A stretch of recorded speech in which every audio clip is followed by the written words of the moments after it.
नमस्कार दोस्तों, ट्रिकी गुरु अमित गुप्ता के YouTube चैनल में आज आपका फिर से स्वागत है।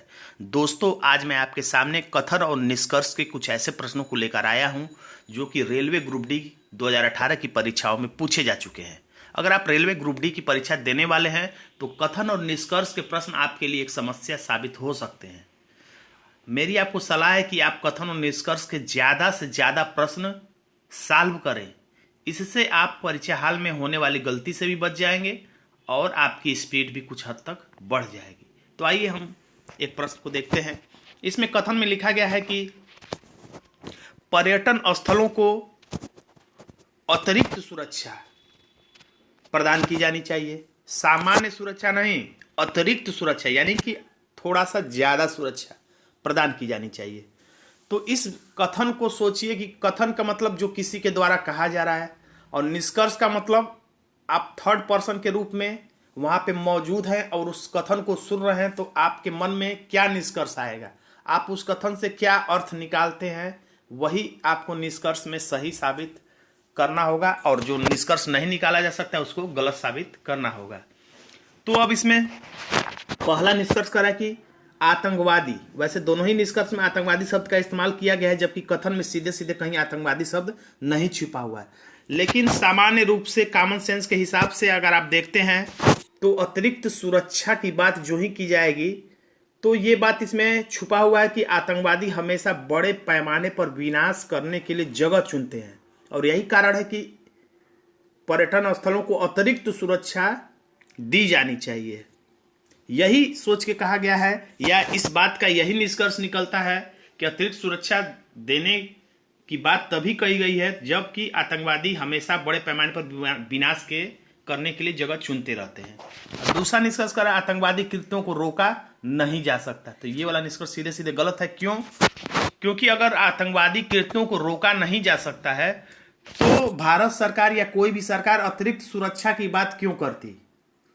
जब उसे रोकना संभव ही नहीं होता तो अतिरिक्त सुरक्षा देने से क्या फायदा हुआ?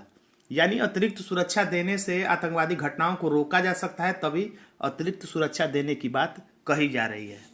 तो इसमें केवल पहला निष्कर्ष सही होगा, यानी निष्कर्ष 3। चलिए अगला प्रश्न देखते हैं। इसमें लिखा है कथन पढ़े और दी गई जानकारी से तार्किक रूप से सही निष्कर्ष तक की पहचान करें। कथन को हमेशा आपको सही मानकर चलना है, हमेशा ध्यान दीजिएगा। कथन यानी किसी के द्वारा कहा जा रहा है, और निष्कर्ष का मतलब आप थर्ड पर्सन के रूप में वहां पे मौजूद हैं, उस कथन को आप सुन रहे हैं, और सुनने के बाद आपके मन में क्या उसका अर्थ निकला, क्या उस बात से आप निष्कर्ष निकालते हैं। तो जो निष्कर्ष आप निकाल सकते हैं उस कथन को सुन के उसे हम सही मानेंगे, और जो निष्कर्ष नहीं निकाला जा सकता उस निष्कर्ष को हम लोग गलत मानते हैं। तो आइए इस कथन को हम पढ़ते हैं। लिखा है कि माधुरी दीक्षित एक बहुत ही अच्छी नर्तक हैं और वह फ्लेक्सिबल है। इसमें दो बातें हैं, अच्छी नर्तक और फ्लेक्सिबल, यानी माधुरी दीक्षित के दो गुण बताए जा रहे हैं। एक अच्छी नर्तकी और दूसरा फ्लेक्सिबल है, बहुत लोचदार है। तो निष्कर्ष में क्या लिखा जा रहा है कि सभी नर्तकियां, अधिकांशतः, सभी भी यहां लिख रहा है और यहां पे अधिकांशतः भी लिख रहा है। यहां पे 100% भी कह रहा है, यहां पे 50% भी बोल रहा है। अधिकांशतः फ्लेक्सिबल होती हैं। तो यहां पर माधुरी दीक्षित का केवल गुण बताया गया कि अच्छी नर्तक हैं और वो फ्लेक्सिबल भी हैं। सभी नर्तकियां फ्लेक्सिबल होती हैं या नहीं होती, इसके बारे में ये नहीं बताया जा रहा है। इसमें स्पेशली केवल माधुरी दीक्षित के गुणों की बखान की जा रही है। तो इसमें पहला वाला निष्कर्ष इसलिए गलत हो जाता है। और दूसरा निष्कर्ष बोल रहा है कि सभी नर्तकियां फ्लेक्सिबल नहीं होती। तो सभी नर्तकियां फ्लेक्सिबल होती हैं या नहीं होती हैं, इस बात से कथन का कोई मतलब नहीं, क्योंकि ये बात इसमें नहीं कहा गया। सभी नर्तकियों का यहाँ पे जिक्र नहीं किया जा रहा है। यहाँ पे सिर्फ और सिर्फ माधुरी दीक्षित के बारे में ही बताया जा रहा है। तो यानी दोनों निष्कर्ष गलत हो गए, इसलिए हमारा आंसर हो जाएगा 2। चलिए हम उत्तर भी देख लेते हैं। आंसर हो गया 2। अगला प्रश्न देखते हैं। नीचे दिए गए कथनों और निष्कर्षों को ध्यानपूर्वक पढ़िए और कथनों को अनुसरण करने वाले निष्कर्षों का चयन कीजिए। तो ऐसी बातों को पढ़ना कोई खास बात नहीं है, आपको डायरेक्ट आ जाना चाहिए कथन के पास। कथन में लिखा है पर्यावरण गोष्ठी में बोलते हुए मुख्य वक्ता ने युवाओं द्वारा पर्यावरण मंत्री के, यहाँ पे लिखा है कुछ शब्द इसमें छूटे हैं, के कचरा प्रबंधन तकनीक में योगदान के लिए सराहना की। यानी मुख्य वक्ता जो थे उन्होंने युवाओं की प्रशंसा की है, ऐसा कुछ इसका सार है पर्यावरण के संबंध में।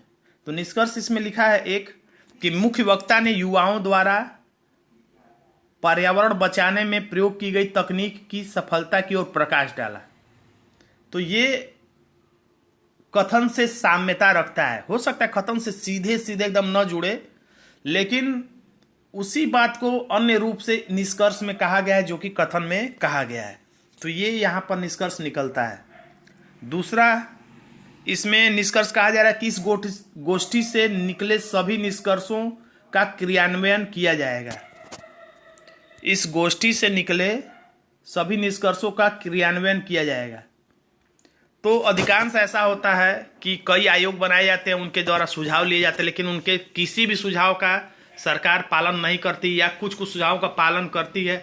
यहाँ पर तो डायरेक्ट कहा जा रहा है कि गोष्ठी से निकले सभी निष्कर्षों का क्रियान्वयन किया जाएगा। तो ये कोई जरूरी नहीं है कि क्रियान्वयन किया जाएगा कि नहीं किया जाएगा, अधिकांशतः तो नहीं किया जाता है। फिलहाल यहाँ पर ऐसी कोई बात ही नहीं है, फिर भी मैं ये बता रहा था। यहाँ पर क्रियान्वयन किया जाएगा कि नहीं किया जाएगा इसके बारे में कोई जिक्र नहीं है, बस प्रशंसा की गई है युवाओं के प्रयास की।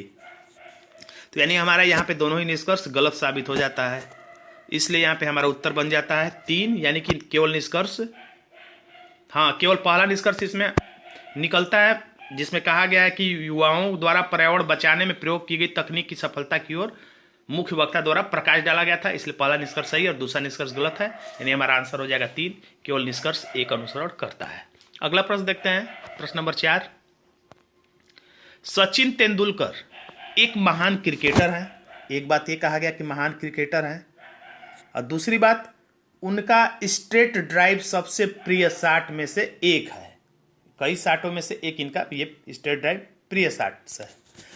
तो इन दो कथनों को मिलाकर आप क्या निष्कर्ष निकाल सकते हैं? देखिए, एक बात हमेशा ध्यान रखिएगा, कथन और निष्कर्ष वाले वो प्रश्न आपके ज़्यादातर सही होंगे जिसके बारे में आप, जिस कथन के बारे में पूरी जानकारी रखते हैं। जिस कथन के बारे में आप पूरी जानकारी रखते हैं वो तो सही हो जाएगा। जिस कथन के बारे में आप पूरी जानकारी नहीं रखते हैं, जिस कथन के बारे में आपको जानकारी नहीं है, वही निष्कर्ष ज़्यादातर गलत साबित होते हैं। जैसे ये क्रिकेट के संबंध में है, तो अगर आप क्रिकेट देखते होंगे, आपको क्रिकेट प्रिय लगता होगा, तो इसके बारे में जानकारी भी रखते होंगे, तो ऐसे प्रश्न आपसे जल्दी गलत नहीं होंगे। तो अब निष्कर्ष लिखा है सचिन तेंदुलकर अच्छा क्रिकेट खेलते हैं, तो बिल्कुल सही है, क्योंकि इसमें लिखा है कि सचिन तेंदुलकर एक महान क्रिकेटर है। तो महान क्रिकेटर तभी कहा जाएगा जब वो अच्छा खेलते होंगे। अब दूसरा निष्कर्ष कह रहा है सभी खिलाड़ी स्ट्रेट ड्राइव खेलते हैं। अब यहाँ पर सभी खिलाड़ियों का जिक्र किया जा रहा है, जबकि यहाँ पर केवल सचिन तेंदुलकर के बारे में बताया गया। जैसे पिछले प्रश्न में था केवल माधुरी दीक्षित के बारे में बताया गया था, उसी तरह से यहाँ पे केवल सचिन तेंदुलकर के बारे में जानकारी दी जा रही, जबकि यहाँ पे निष्कर्ष में सभी खिलाड़ियों की जानकारी निष्कर्ष में दी जा रही, जो कि बिल्कुल गलत है। इसलिए दोनों ही निष्कर्ष गलत होगा। इसका उत्तर हम देख लेते हैं, उत्तर 4 होगा। फिर मैंने गलत बोल दिया, केवल एक अनुसरण करता है, क्योंकि पहला निष्कर्ष तो सही है जिसमें कहा गया था कि सचिन तेंदुलकर अच्छा क्रिकेट खेलते हैं। तो थोड़ा मेरी बातों पर ध्यान मत दीजिएगा, जो मैं बोल रहा हूं उसे ही सुनिएगा। अगला कथन कह रहा है इसमें दुनिया न तो निष्पक्ष है और न ही अनुचित, ये तो सिर्फ लोगों की मनोस्थिति है। ये देखिए, कथन को हमेशा सही मानना चाहिए, कथन पे प्रश्न नहीं लगाना है। ये कथन कर रहा है दुनिया न तो निष्पक्ष है और न ही अनुचित, यह सिर्फ लोगों की मनोस्थिति है। यानी ये कहना चाह रहा है कि कुछ लोगों के लिए दुनिया निष्पक्ष है, कुछ लोगों के लिए दुनिया अनुचित है। यानी जो जैसा सोचेगा उसको दुनिया वैसे ही दिखेगी, कुछ ऐसा कहना चाह रहा है। तो निष्कर्ष क्या निकलता है? कुछ लोग दुनिया को निष्पक्ष पाते हैं, यानी कुछ लोगों को दुनिया निष्पक्ष लगती है। दूसरा, कुछ लोग दुनिया को अनुचित पाते हैं, यानी कुछ लोगों के लिए दुनिया अनुचित है, यानी उनको दुनिया अनुचित लगती है। तो बात दोनों ही सही है, क्योंकि ये कथन में सीधे सीधे कहा गया यही बात। तो यानी हमारा दोनों ही निष्कर्ष इस बार सही होगा, और इस बार मैंने सही बोला है। दोनों 1 और 2 दोनों पालन करते हैं, निष्कर्ष 4 सही होगा। छठा प्रश्न है उद्धरण दर्शाता है अपने जीवन में एक भेड़ की तुलना में एक दिन के लिए शेर होना बेहतर है। एक कहावत और थी कि गीदड़ की तरह 100 दिन जीने से बेहतर है कि एक दिन शेर की तरह जिया जाए। तो हमेशा मुहावरों का लाक्षणिक अर्थ होता है, वही अर्थ कभी नहीं होता जो वो लिखा रहता है। तो इसमें डायरेक्ट शेर के बारे में ही बात कर दी गई है, इसलिए शेर राजसी होता है जबकि एक भेड़ अपने झुंड का पालन करता है। तो शेर की तुलना की जा रही है, लेकिन केवल शेर और भेड़ के लिए ही ये बात, जानवरों के लिए नहीं की जा रही है। ये मनुष्यों पर लागू करके उनके गुणों के बारे में बात की जा रही थी, इसलिए एक निष्कर्ष एक सीधे सीधे गलत हो गया। और दूसरा निष्कर्ष, भेड़ की तरह हमें किसी पर भी तुरंत विश्वास नहीं करना चाहिए। तो ये भी निष्कर्ष गलत है, क्योंकि यहां पर शेर की तरह एक दिन जीना बेहतर माना जा रहा है, न कि भेड़ की तरह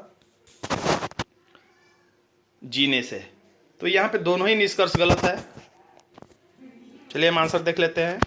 आंसर है 4, कोई भी निष्कर्ष पालन नहीं करता। अगला प्रश्न देखते हैं। खिलाड़ियों से बात करते हुए कोच ने कहा, क्या कहा कोच ने?